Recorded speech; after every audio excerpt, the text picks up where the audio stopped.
بسم الله الرحمن الرحيم لا حول ولا قوة إلا بالله العلي العظيم الحمد لله رب العالمين وصلى الله على سيدنا ونبينا أبي القاسم المصطفى محمد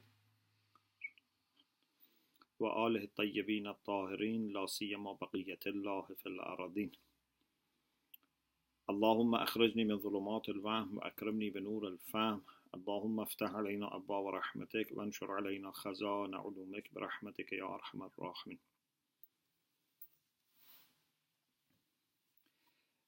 We have tawfiq to continue our study of 40 Hadith. Today we start Hadith number 9, which is on nifaq, hypocrisy. Again, Imam Khomeini, according to his own chain of narration, connects to Sheikh Kulaini rahmatullah alayh, and then Sheikh Kulaini from Muhammad ibn Yahya, from Ahmad ibn Muhammad ibn Isa, from Muhammad ibn Sanan, from Awn al-Qalanisi, from Ibn Abi Ya'fur, from Imam Sadiq alayhi salam. من لقي المسلمين بوجهين واللسانين جاء يوم القيامة وله لسانان من النار. Whoever meets Muslims, it doesn't need to be people of your own school of Islam. Even it may not make difference whether it's Muslim or non-Muslim, but because at that time they were dealing with Muslims only, so perhaps the mention of is Muslim is to say that it is not exclusive to your own people. Whoever meets Muslims with two faces and two tongues comes on the day of judgment while he has two tongues from fire. Meeting people with two faces, the wajhain, wajh means face. We have also wajhullah, face of God. Aynama tuwallu fathamma wajhullah. Two faces here mean to have one way of dealing with people when you are with them, and another way when they are absent. So in front of them, you are very respectful, very kind, you praise them, but in their absence, you don't praise them, and even you may say bad things about them. This is to be zu wajhain, two faces. And zu lisanin, two tongues. Wajh may not necessarily mean a speech. It can be by looking, by gesture. Sometimes when people are there, we bend before them, we stand up before them. So it can be a kind of treatment, but not necessarily involving words. Tongue is a matter of words. Both of them are two branches of nifaq, hypocrisy, lack of honesty. So if someone meets people with hypocrisy, without honesty, says bad things in their absence and good things in front of them, he would have a severe punishment. But his punishment would be manifestation of the problems that he have in this world. Of course, maybe in a different scale, but would not be disconnected.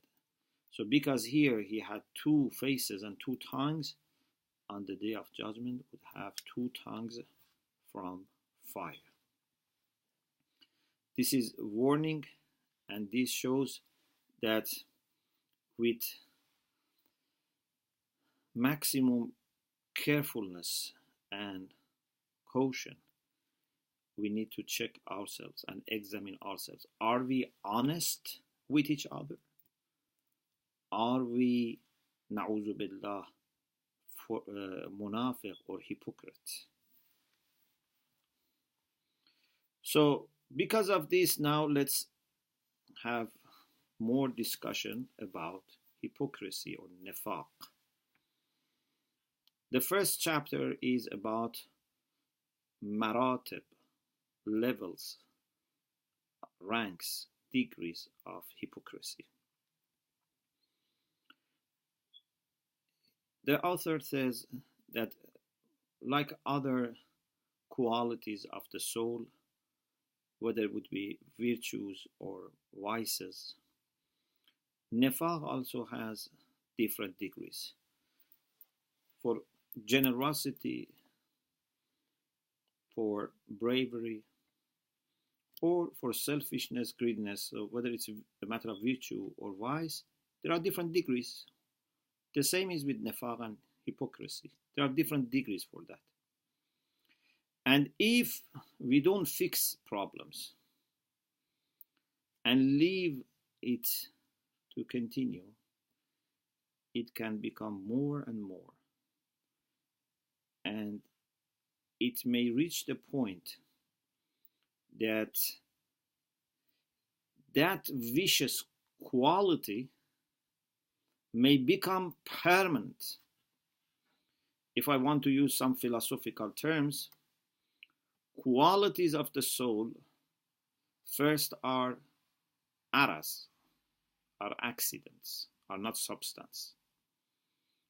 But if you leave them to become permanent, they become substance, and they can even become your last differentia, become your substantial form, what we call surat al-jawhariyah, your substantial form. Form here is different from shape. Shape is external, but we mean by form surat, which is about substance. For example, when we say al-insanu haywanun natiq, haywan is genus, natiq is differentia. But at the same time, we know that jins and fasl are madde and surat, are matter and form. I don't want to go into this discussion now, but basically what happens is that any quality that to begin with might be something just accidental can become a substance, then can become actually your substantial form. It means that it would be what making your reality. It would be what gives you identity. Because we have said, even in Akhlaq series in the Hose, that حقيقة الشيء بفصله الأخير. Even in self-knowledge we had this discussion. Reality of everything is decided by its very last differentia. For example, insan, faras, baqar, shajar, hajar, stone, trees, donkeys, horses, elephants, and human beings. They have things in common and they have things which are different. With some of them we have more in common, with some of them we have less in common. For example, with horse, with elephant, our haywaniyah is common. But we are natiq, we can think, we can have rational understanding, and based on that we can communicate, but they are not able to have rational understanding or understanding universal concepts. With plants we have less in common, but still we are both jism, we are physical objects, we have 3 dimensions, and we have growth and numov. We have life, we have growth. With a stone we share jismiya, we are physical objects. Okay, so we are sharing or differing on different things. But with the things which are closest thing to us, like other types of haywan, with whom we share our genus, our jins, what makes us different? Our last differentia. Haywan natiq. That natiq, that ability to speak, which of course means ability to think, because logos, although it means to talk, but also means to think, to understand. Mudrek kulliyat, we are able to understand universal concepts. That is what makes us what we are. In self-knowledge also, we made a discussion here. In akhlaq, we talked about this haqiqatu shayb fasl al-akhir, and we said how you can use it for communication and talking about religion to the people who may not be very religious, and say that what is human life. And we said human is something that can only be found in human beings. So if you want to life be human life, you should do something for what is exclusive to human beings, not what is shared by animals. In any case, if hypocrisy or any other vicious quality is not treated, it's left to itself, and it remains and grows and deepens, then it can become your substantial form, and it can become actually your last differentia. It can be what gives you your distinctive nature, your identity. So we have to be very, very careful. And na'udhu billah, if it reaches that point, we will be resurrected also with that quality. It can become the form that Shaitan has, because Shaitan was also hypocrite. Shaitan was not honest. Quran says that Shaitan told Adam and Eve, even Quran says qasamahuma, made qasam, sword, that, for example, wallahi inni lakuma lamina nasihin, I wish you the best, I want to give you good advice, I want to show you what's the best for you. So he was hypocrite, he was liar, he was not honest. And if we are not honest, we can become like Shaitan, and on the day of judgment we can be resurrected like Shaitan. So he says we need to fix this problem as soon as possible. If someone has this problem of hypocrisy, unfortunately they don't deal with anyone unless they want to be, in their understanding, clever by cheating people, making them happy in their presence and then betraying them in their absence. And this may start with one person, two persons, but it can reach to every person, with their friends, with their colleagues, neighbors, family members. With all, they become hypocrite and dishonest. And he says, چنین شخصی از بشریت و انسانیت دور و با شیاطین محشور است. If someone becomes so dishonest and hypocrite, he's no longer a human being. He's far away from being a human and would be resurrected with Satans. So, this is about different degrees in nifaq that can become stronger and deeper. But also, there can be differences with respect to the subject for which one is dishonest. For example, about religion. Someone may pretend to be faithful, to be religious, but may not be. Or, for example, may pretend to be practicing. Or it can be with respect to virtues, moral merits, or righteous deeds. Or even in ordinary things.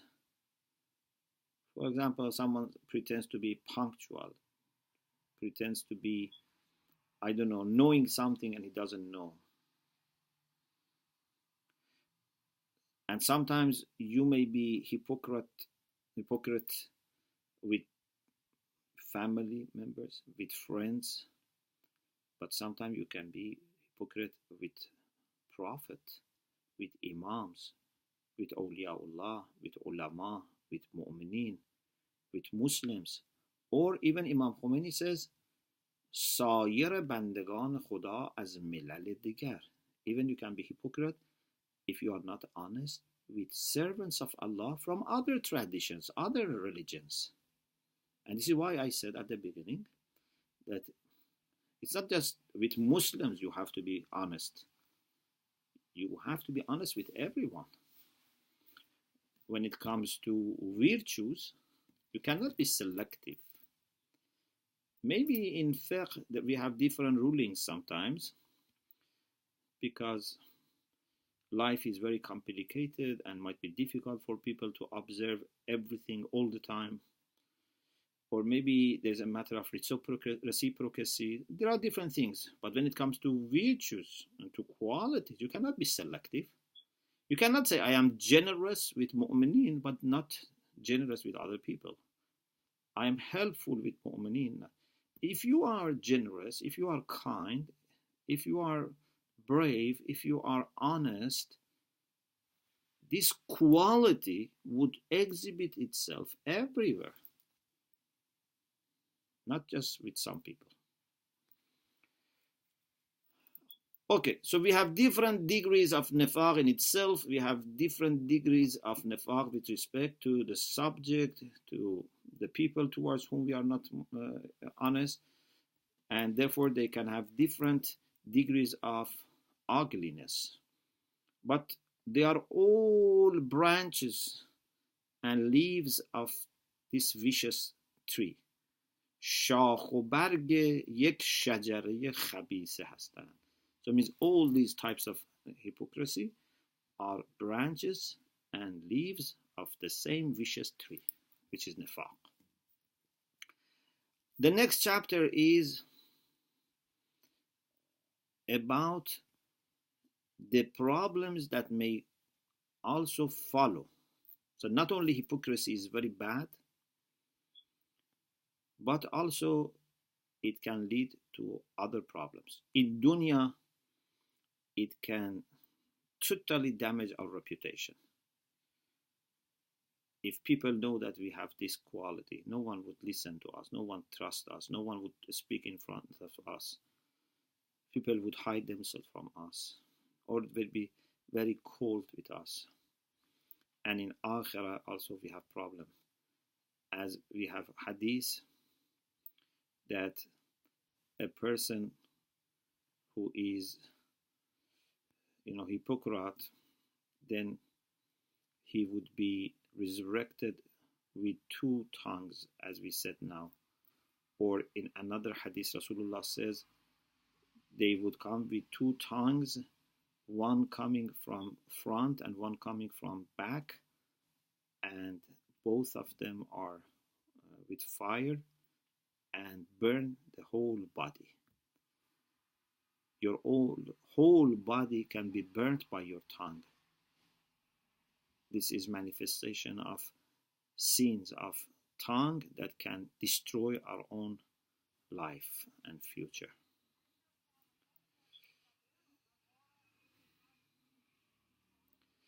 Then he says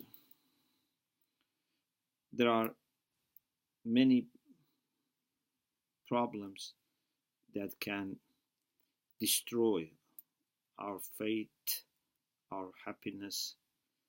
For example, fitna, to make plots, which is according to Quran, al-fitna to ashaddu min al-qat. Sometimes, conspiracies, plots to deceive people, to do something secretly to damage people. These are worse than killing. Also, namime. For example, Hadith says that heaven is prohibited for the people who do namime. What is namime? Means like hearing something from someone and then saying to someone else to damage their relation. For example, maybe a man is unhappy with his wife, or wife is unhappy with husband. You hear something from them, you are supposed to cover it, to help the relation improve, to reconcile. But if, na'uzubillah, you say bad thing that this to the other party, and then what that person says to this party, you will be just creating a turmoil between them. Or backbiting is another sin which is very destructive. And according to the Prophet sallallahu alaihi wasallam, al-ghibatu ashaddu min az-zina. It's worse than fornication. This is not to underestimate fornication. This is to understand vicious nature of backbiting.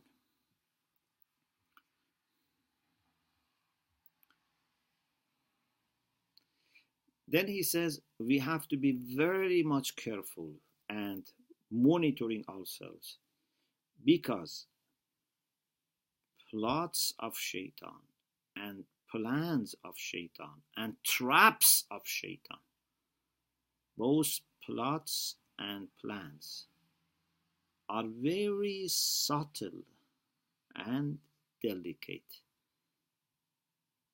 and it's hardly possible to get rid of them unless you are very careful and you really are asking Allah for help. Maybe, God forbids, just with a kind of inappropriate gesture, look, move of hand, we become hypocrites. For example, someone is talking to us, but without his notice, I show to you that he is saying nonsense. I ridicule him. This is hypocrisy, because I am secretly saying something that I don't want him to know about me. He says, like a very kind and excellent doctor or nurse who looks after his or her patient, checks fever, checks everything, blood pressure, heart beating, you should do the same with your own nafs. Be very careful, otherwise your nafs can be killed by this spiritual illness. Then there is a discussion about how to treat, how to heal nifaq. What is the solution? There are two general types of solution. One is contemplation. With contemplation and meditation, we should keep thinking about vicious and ugly nature of nifaq, how bad it is, what harm it can cause, and we really should so much think about it that we start hating it. But also there are practical solutions, and practical solution is that you must make sure that you act against it. So for good period of time, you monitor yourself very carefully and act against your wishes or desires of nafs. It's a real struggle. And you try to be speaking good about, in a good way, and behaving in a good way, both in presence and absence of people. Leave aside dishonesty and all the tricks, and ask Allah subhanahu wa ta'ala for tawfiq to help you control your nafs and resist against the whims of nafs. And inshallah, Allah will help you, because Allah's mercy for His servants is unlimited, and whoever embarks on this journey, Allah subhanahu wa ta'ala would help. And if for some time you carry on like this, there is hope that your nafs become polished, and the dirt and impurities of nifaq will be washed away, and you would be receiving more and more mercy of Allah subhanahu wa ta'ala. He says this is something that it is proved by arguments and also experienced, that as long as we are in this dunya, we are able to change our situation. With good actions or bad actions, we would be influencing ourselves. So if you do good things, it would have a kind of illuminating and enlightening impact on you. If you do bad thing, it would darken you. So either you move to the point that your heart becomes fully enlightened, or your heart becomes fully dark. So as long as we are in this world, we have free will to work for our happiness or for our misfortune. And we are shaped and formed by our own actions. So this is most of the discussion about nifaq. Then there is about different types of nifaq that inshallah we leave it for the next session. وآخر دعوانا أن الحمد لله رب العالمين.